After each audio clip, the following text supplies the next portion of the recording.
really hard to explain how it feels when you suddenly find yourself living this way. I think it's like the story Alice Through the Looking Glass. When you pass by where you work on a day off and everything's really different but the same as well, it's kind of like that feeling. Everything's still familiar, but at the same time it's fundamentally different in some way. I remember the first night when I slept rough, I was really scared just to lie down. That moment of putting your bag down on the ground and getting inside it, it was the most frightening thing I could think. And at first I pretended I wasn't even sleeping rough. I was just waiting for someone to meet me. And then I put the bag down on the ground. And then I sat down on the bag. And then I took some of the things out of my bag and I looked around to make sure no one was looking. And they weren't looking, because they don't see you, because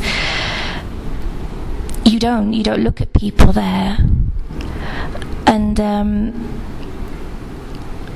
then after that you realise that you're in the same world as everyone else, but to all intents and purposes you've crossed the divide.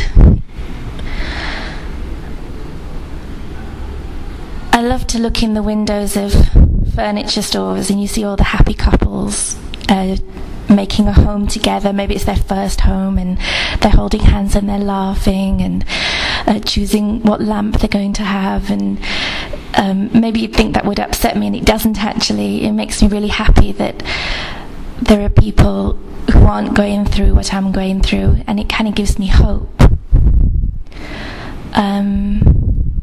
Particularly up Tottenham Court Road, there are loads of furniture stores up there with lovely things in the windows. And it's not the things, it's the warmth, or that light, or that comfort. And you feel that you could just step through and be back in that life. It would just take that one step. And you think, oh, that would be so easy. It would be so easy just to step through. And then you just don't have the ability to actually take that step because you're on the other side of the mirror. But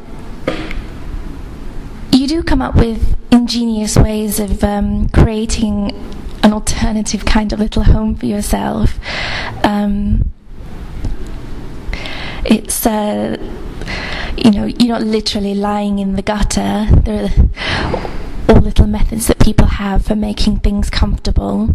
I always like to wear a pair of slippers in my sleeping bag.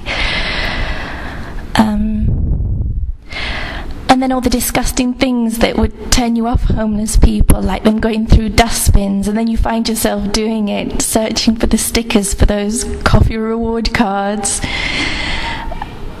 And you realise it's not that disgusting, it's part of the life that you have there.